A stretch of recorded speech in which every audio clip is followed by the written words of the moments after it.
भीष्म जी महाराज उन कन्याओं को लेकर के हस्तिनापुर में प्रवेश किया। काशीराज की कन्याओं को जैसे अपनी छोटी बहन को लेकर जाया जाता, ऐसे भीष्म जी लेकर गए। विचित्रवीर्य अभी पूर्ण यौवन अवस्था को भी प्राप्त नहीं हुए थे।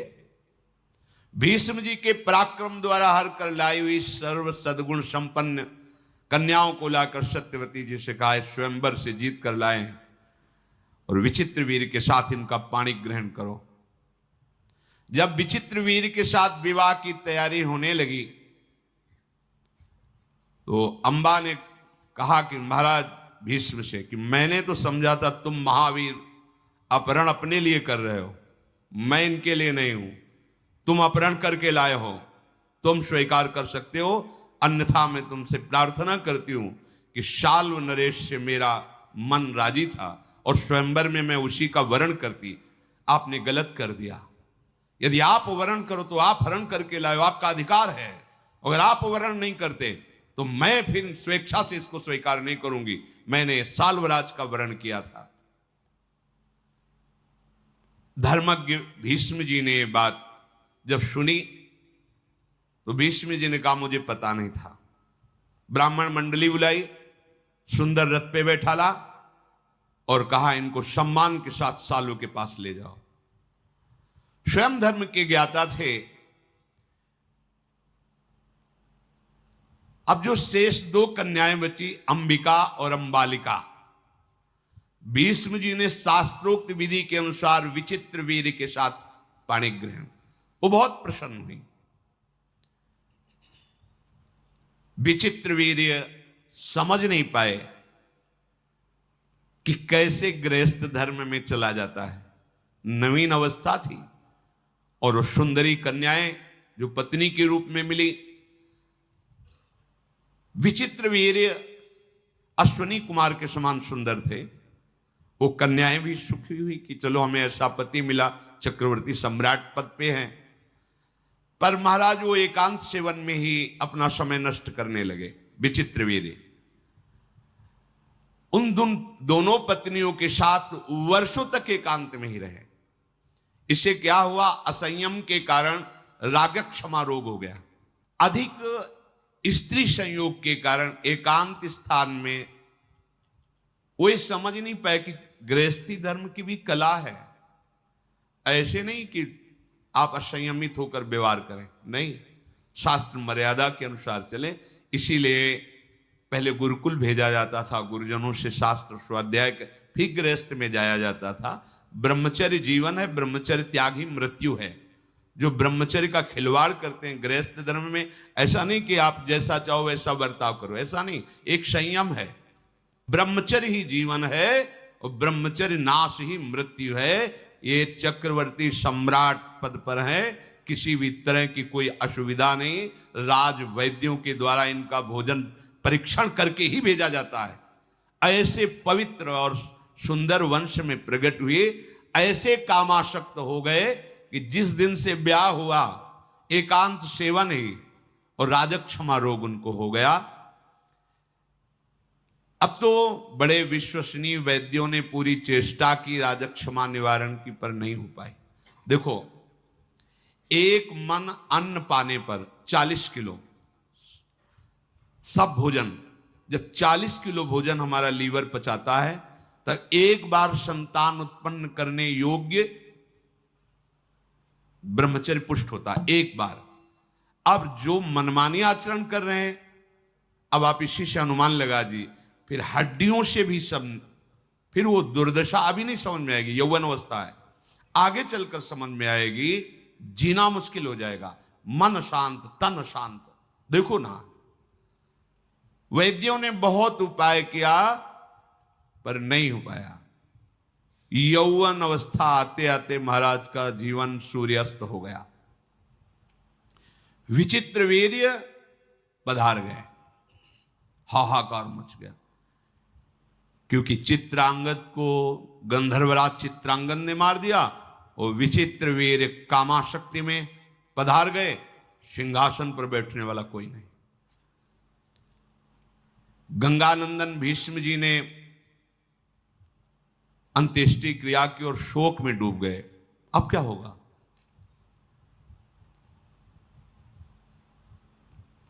सत्यवती जी भीष्म जी से कहा, बेटा जो मैं बात कहने जा रही हूं हो सकता है तुम्हें पसंद ना हो, पर मेरी आज्ञा, धैर्यपूर्वक सुनना।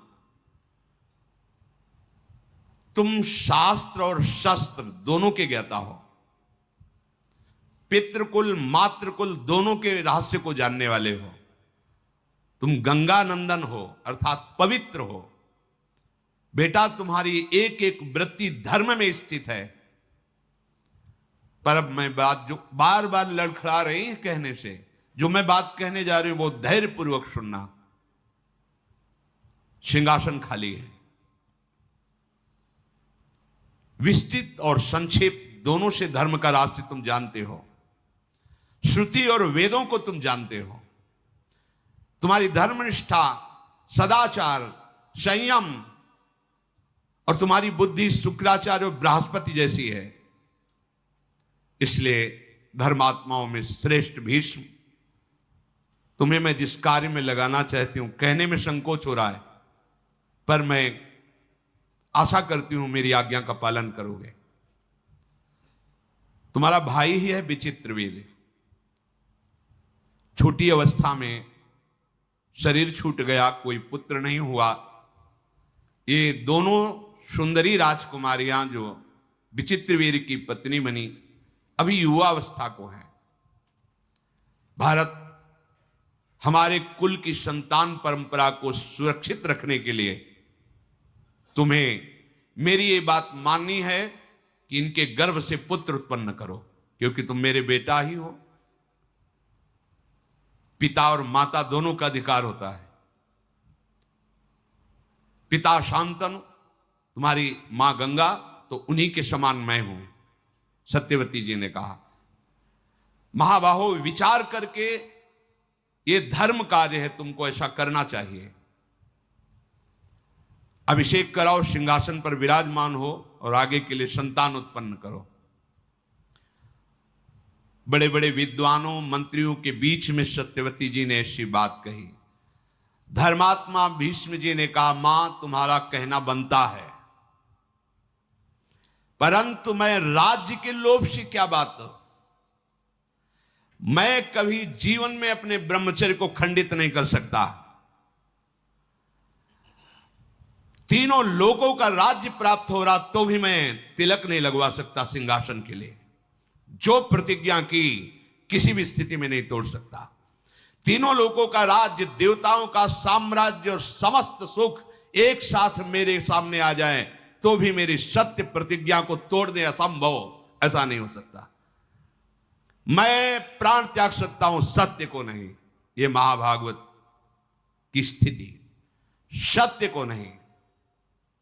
पृथ्वी अपना गंध छोड़ सकती है, जल अपने रस को छोड़ सकता है, तेज रूप को, वायु स्पर्श को, लेकिन भीष्म अपनी प्रतिज्ञा को नहीं। सूर्य की गति बदल सकती है, अग्नि शीतल हो सकता है, चंद्रमा शीतलता का त्याग कर सकता है, इंद्र का पराक्रम फीका पड़ सकता है, धर्मराज धर्म की उपेक्षा भी कर दे तो भी भीष्म अपनी प्रतिज्ञा को कदापि नहीं तोड़ेगा। माता हस्तिनापुर का क्या, चाहे संसार का नाश हो जाए, मुझे अमरत्व मिले, त्रिलोकी का राज्य मिले, पर मैं अपने प्रण को नहीं तोड़ सकता, सत्य को नहीं छोड़ सकता। माता सत्यवती चुप हो गई। उन्होंने कहा, बेटा मैं जानती हूं तुम सत्य प्रतिज्ञ हो, पर क्या तुम मेरी बात को नहीं समझ रहे हो? परंतु अगर मेरी बात को समझ रहे हो तो कोई तो उपाय होगा।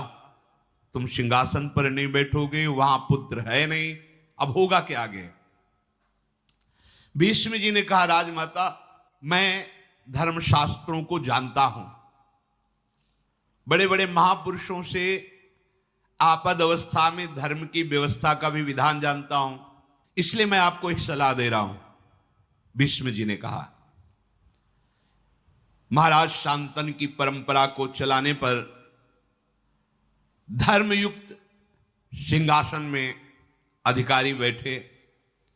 इसके लिए मैंने शास्त्रों में जो व्यवस्था पढ़ी है वो आपको कह रहा हूं। शास्त्रों में कहा गया है, विधवायाम नियोगार्थे निवर्तेतु यथा विधि गुरुवच्च स्नुषावच्च वर्ते आताम परस्परम। विधवायाम नियुक्तस्ते घृताक्तो वाग्यतो निशि एक मुत्पादेत पुत्रम न द्वितीयम कथंचन। तपस्वी ब्रह्म ऋषि के द्वारा वो बीभत्स रूप बनाकर दुर्गंध युक्त शरीर को करके राज सिंहासन चलाने के लिए केवल एक पुत्र पैदा कर सकता है, जो कभी मिला ना हो और कभी मिले ना। और तपस्या से युक्त जितेंद्रीय ब्रह्म ऋषि, ऐसे ब्रह्म ऋषि को राजी कर लिया जाए और संतानोत्पत्ति के लिए एक बार ऐसा संयोग कराया जाए, शास्त्र का ऐसा आदेश है। तब सत्यवती जी ने कहा कि बेटा तुम पुत्र हो, इसलिए मैं लजाती हुई तुमसे कहती हूं कि मुझे किसी और ब्रह्म ऋषि के ढूंढने की आवश्यकता नहीं है। हमारे गर्भ से एक प्रकट हुआ है जिसका नाम श्री कृष्ण द्वैपायन व्यास है, जिसको केवल भगवान पाराशर ही जानते हैं, दूसरा नहीं जानता अभी तक। अगर तुम्हारी सलाह हो तो मैं अपने बेटा व्यास को बुलाऊं, फिर उसको आज्ञा करूं, क्योंकि उन्होंने कहा था कि जिस समय तुम चिंतन करोगे मैं चिंतन करते हुए उपस्थित हो जाऊंगा। भीष्म जी ने कहा, सुना है महर्षि व्यास वो तो समस्त वेदों की वो प्रकट करने वाले, वो तो भगवत स्वरूप हैं। ये तो माता बहुत सुंदर बात हुई, आप भगवान व्यास जी का जरूर चिंतन कीजिए। मुनिवर श्री कृष्ण द्वैपायन व्यास का चिंतन किया। जे ही चिंतन किया तो वेदों के श्लोकों की गूंज करते हुए भगवान व्यासदेव जी वहीं प्रकट हो गए। भगवान के अवतार हैं, श्याम शरीर विशाल नेत्र। कहां से आए किधर से आए कुछ पता नहीं, वहीं प्रकट हो गए। जे सत्यवती ने देखा, दौड़ करके हृदय से लगा लिया, पुत्र है। और वात्सल्य भाव से भर करके अपने वक्षा स्थल से लगाकर दुग्ध से अभिषेक किया। सत्यवती जी की आंखों से आंसू बह रहे थे। भगवान महर्षि व्यास जी अपने कमंडल के पवित्र जल से माता के चरणों का अभिषेक करके साष्टांग प्रणाम किया। धर्म के तत्व को जानने वाली अय मां, जरूर कोई इच्छा है आपकी, तभी आपने स्मरण किया है।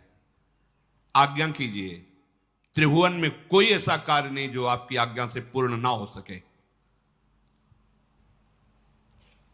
बड़े बड़े हस्तिनापुर के ब्राह्मणों ने भगवान व्यासदेव जी का अभिषेक पूजन वंदना की।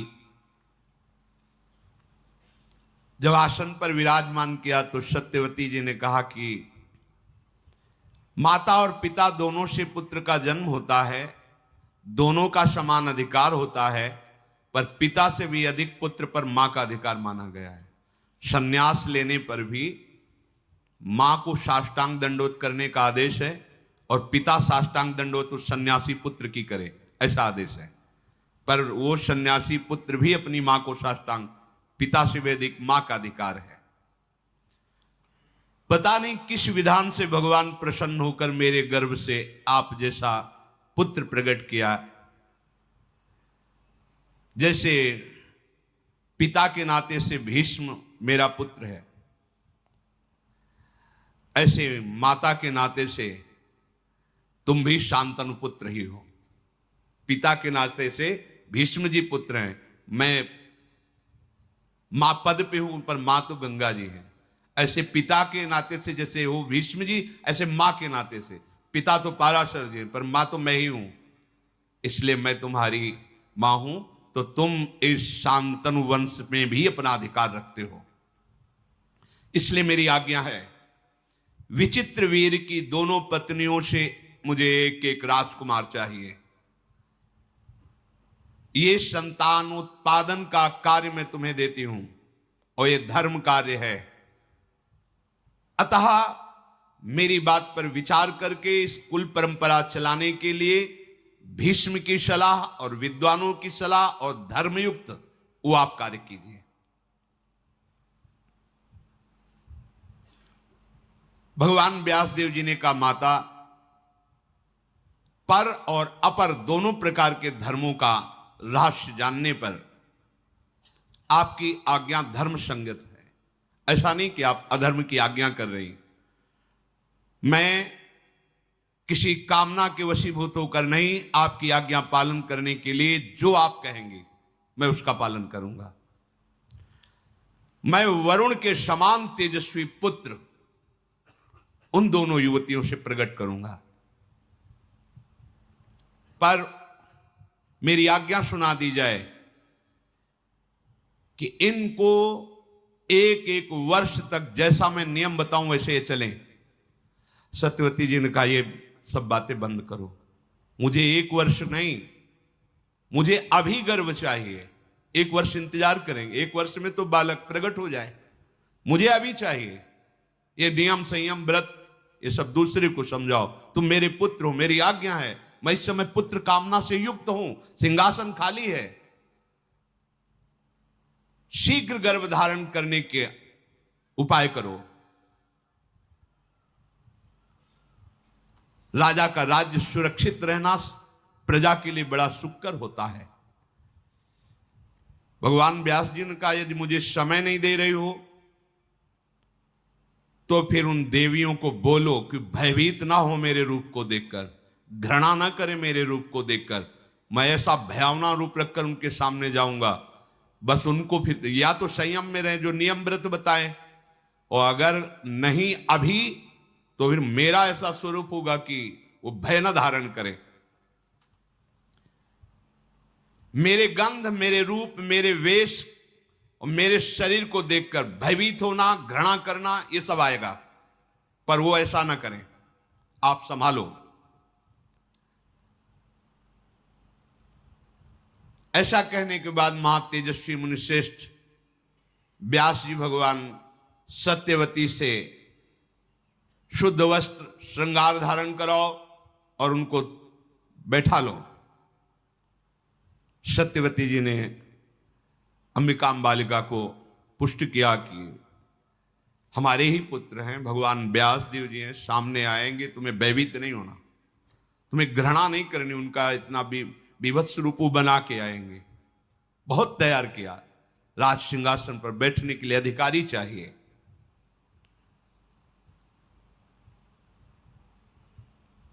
तुम इस भरत वंश का उद्धार करने के लिए इतना मन में हिम्मत रखना कि भगवान व्यास जी के प्रति कोई घृणा भाव या भय भाव ना आने पावे। धर्म का आचरण करने वाली सत्यवती जी ने अपनी वधुओं को तैयार किया। भगवान व्यास देव जी पधारे, सत्यवती फिर गई और कहा, सावधान, भयभीत मत होना, घृणा मत करना।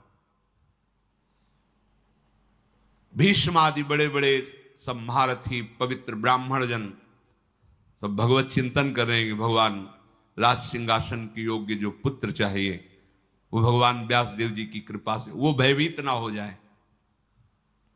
सत्यवादी भगवद अवतार महर्षि व्यास जी अंबिका के महल में गए, शरीर से दुर्गंध फैला दी। जैसे ही प्रवेश करें दुर्गंध पूरे महल में उनके शरीर से, ऐसा घृणित घी ये सब ऐसे लगा कि दूर से ही घृणा पैदा। वो राजकुमारियां, ऐसा भयावह रूप, बस केवल दीपक का प्रकाश, कोई और प्रकाश नहीं। दीप वैसे ही कृष्ण वर्ण, श्याम वर्ण, वैसी बीभत्स रूप। व्यास जी के शरीर का रंग, उनकी जटाएं, आंखें दीपक किलो में पिंगल वर्ण की तेजस्वी आंखें चमक रही, दुर्गंध वैसे ही आ रही। वो भयावह रूप देख करके भय से युक्त होकर के अंबिका ने आंखें बंद कर ली। व्यास भगवान बाहर निकले। सत्यवती जी ने आकर पूछा, बेटा अंबिका को गर्भधारण होगा, उनके राजकुमार होगा? तो उन्होंने कहा, माता 10,000 हाथियों का उसकी भुजाओं में बल होगा, बड़ा विद्वान होगा, राजर्षियों में श्रेष्ठ होगा, परम सौभाग्यशाली होगा, महापराक्रमी होगा, अत्यंत बुद्धिमान होगा, पर आंखों से अंधा होगा। क्योंकि भयवश कहा था, भयभीत मत होना। वो रूपी बना के गए थे और संकल्प किया। महापुरुषों में बड़ी सामर्थ्य होती है, जिनके संकल्प से अनंत ब्रह्मांडों का सृजन होता है। तो 2 गर्भों को धारण कराना कौन सी बात होती? पर वो सामने जे भी गए, भयभीत होकर आंख मूंद ली, तो बताया सब होगा पर अंधा होगा। व्यास जी की बात सुनकर माता ने कहा कि कुरुवंश का राजा अंधा, ये उचित नहीं है। नहीं नहीं, ऐसा नहीं। देखो, जब तुम हमारी कामना की पूर्ति के लिए आए हो तो तुम दूसरा पुत्र प्रकट करो, जो राजा के योग्य होना चाहिए। भगवान व्यासदेव जी अंतर ध्यान हो गए। कुछ समय बाद पुत्र प्रकट हुआ, जो आंखों से अंधा, शरीर से अष्टपुष्ट। सत्यवती जी ने भगवान व्यासदेव जी का चिंतन किया। कहा, नहीं नहीं नहीं, बिल्कुल नहीं, हमें पुत्र चाहिए जो सिंहासन के योग्य हो। फिर व्यास जी को तैयार किया और दूसरी, क्योंकि शास्त्रीय विधान एक ही बार पुत्र प्रकट करने का, दूसरी पत्नी को, जो विचित्र वीर की थी, तैयार किया। महर्षि फिर उसी रूप में सामने गए। वो भयंकर नेत्र तेज पीली पड़ गई, पूरा शरीर एकदम भयवश, एकदम पांडुवर्ण पीली, कांतिहीन पांडुवर्ण की हो गई। आंखें तो खुली रखा, भयभीत विषादग्रस्त। भगवान व्यासदेव जी बाहर आए। सत्यवती जी ने पूछा, बेटा बालक? हां, बलवान होगा, नेत्रवान होगा, पर पांडु रोग से ग्रसित होगा, पांडुरंग का ही होगा। अब क्या करें? इसका नाम पांडु होगा। और भगवान व्यासदेव जी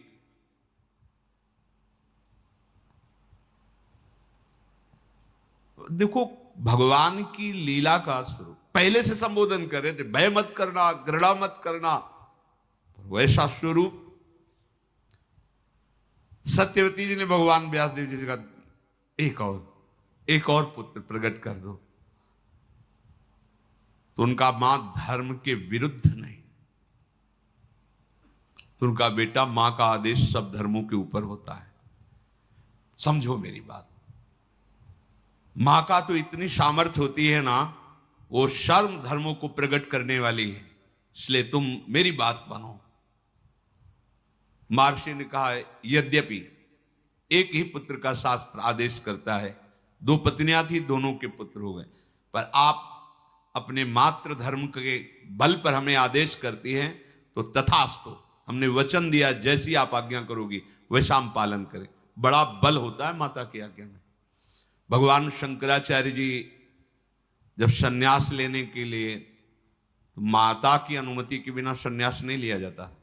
जाओ, वो भले दुखी मन से कहे, पर उसकी शब्दावली होनी चाहिए, आज्ञा होनी चाहिए।